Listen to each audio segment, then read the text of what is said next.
नमस्कार दोस्तों, हर हर महादेव, जय शिव शंभू, जय भोलेनाथ। आशा करते हैं कि आप लोग अच्छे होंगे। हम भी अच्छे हैं।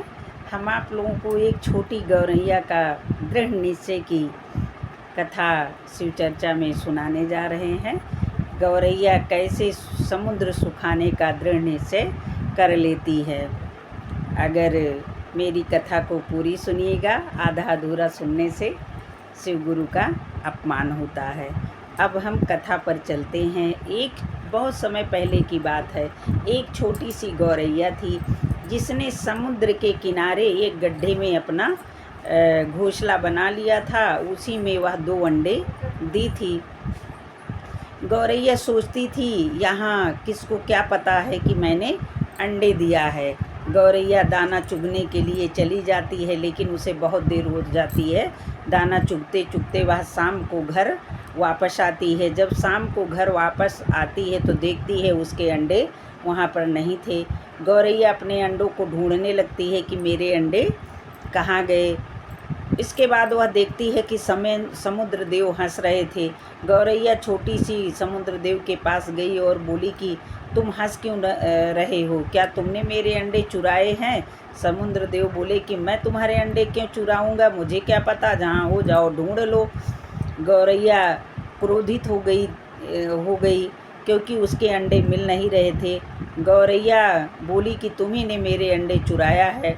समुद्र देव बोले मैं क्यों चुराऊंगा, पिद्दी सी गौरैया, और मुझे लांछन लगा रही है। जहाँ तेरे अंडे हैं जा वहाँ पर ढूंढ ले। समुद्र देव को अहंकार आ गया था। वो अहंकार में हंसने लगे।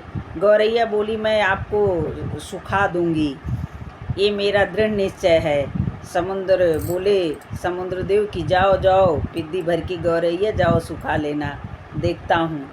अब गौरैया ने दृढ़ निश्चय कर लिया। वह चोंच में पानी भरती और ला कर के किनारे पर बालू में डाल देती, चोंच में पानी भरती डाल देती। ऐसे सभी पक्षियों ने जब देखा तो एक चिड़िया उसके पास आई, बोली कि क्या मैं तुम्हारी सहायता कर सकती हूँ? गौरैया बोली नहीं, मुझे किसी के सहारे की ज़रूरत नहीं है, ये मेरा काम है, इसे हमें ही पूरा करना है। ऐसे करते करते गौरैया कमज़ोर हो गई और बीमार होने लगी। जब सब पक्षियों ने गौरैया की दुर्दशा देखी तो उन्हें बहुत चिंता हुई। वो सब आपस में बैठ करके विचार करते हैं कि हम लोगों को गरुड़ देव के पास चलना चाहिए, गरुड़ देव ही इसका कोई हल निकाल सकते हैं। सारे पक्षी मिल करके गरुड़ देव के पास चले गए। गरुड़ देव से बोले कि हे गरुड़ देव महाराज, एक छोटी सी गौरैया ने दृढ़ निश्चय कर लिया है वह, और समुद्र को सुखाने की ठान ली है। वह छोटी गौरैया कैसे ये कर पाएगी, आप कोई सहायता करिए। गरुड़ देव आए गौरैया के पास और बोले कि तुम्हारी चोंच तो छोटी है, मेरी चोंच बड़ी है, मैं भी तुम्हारी सहायता कर सकता हूँ। गौरैया बोली नहीं, आप मेरी कोई सहायता न करिए, आप परेशान ना होइए, ये मेरा काम है और मुझे ही करने दीजिए।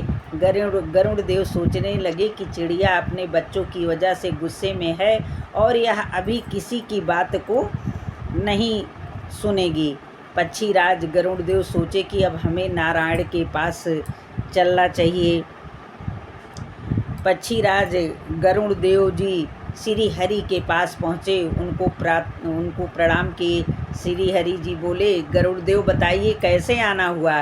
गरुड़ देव बोले कि प्रभु, एक छोटी सी गौरैया ने दृढ़ निश्चय कर लिया है कि वह समुद्र को का पानी सुखाने को ठान बैठी है, जो कि संभव नहीं है, असंभव है।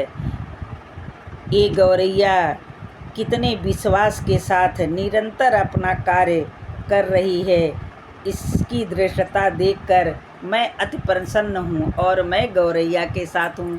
श्री हरि समुद्र देव को बुलाते हैं। समुद्र देव से बोलते हैं कि हे समुद्र देव, तुम जो है पीछे हट जाओ और गौरैया के अंडों को तुम वापस कर दो। गरुड़ देव बोले कि ठीक है प्रभु, मैं अभी करता हूँ। गरुड़ देव गए और चिड़िया के बच्चों को जो है, चिड़िया के अंडों को वापस कर दिए और गौरैया छोटी सी गौरैया से क्षमा मांगने लगे कि हे छोटी सी गौरैया, मुझे माफ़ कर दो, मुझे माफ़ कर दो।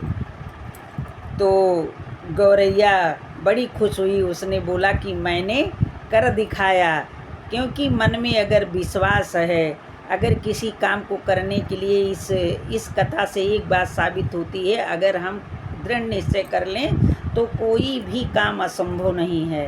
असंभव को भी हम संभव बना सकते हैं और उसका साथ ईश्वर भी देते हैं। जैसे छोटी गौरैया, जबकि समुद्र कितना बड़ा होता है, लेकिन उसके मन में ये विश्वास था, ये दृढ़ निश्चय कर बैठी थी कि मैं समुद्र को सुखा डालूंगी। इसलिए भगवान ने भी उस छोटी सी गौरैया, नन्ही सी गौरैया का साथ दिए। अगर ये मेरी कहानी आप लोगों को अच्छी लगी हो तो मेरे वीडियो को लाइक और शेयर ज़रूर कर दीजिएगा। कमेंट बॉक्स में जय महादेव ज़रूर लिखिएगा।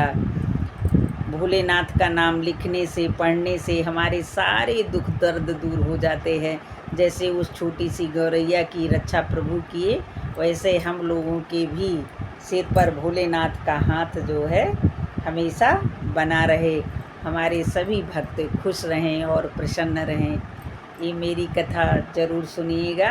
हर हर महादेव, जय शिव शंभु, जय भोलेनाथ। पार्वती माता के चरणों में मेरा कोटि कोटि प्रणाम। हर हर महादेव, घर घर महादेव। जय शिव शंभु, जय भोलेनाथ। धन्यवाद।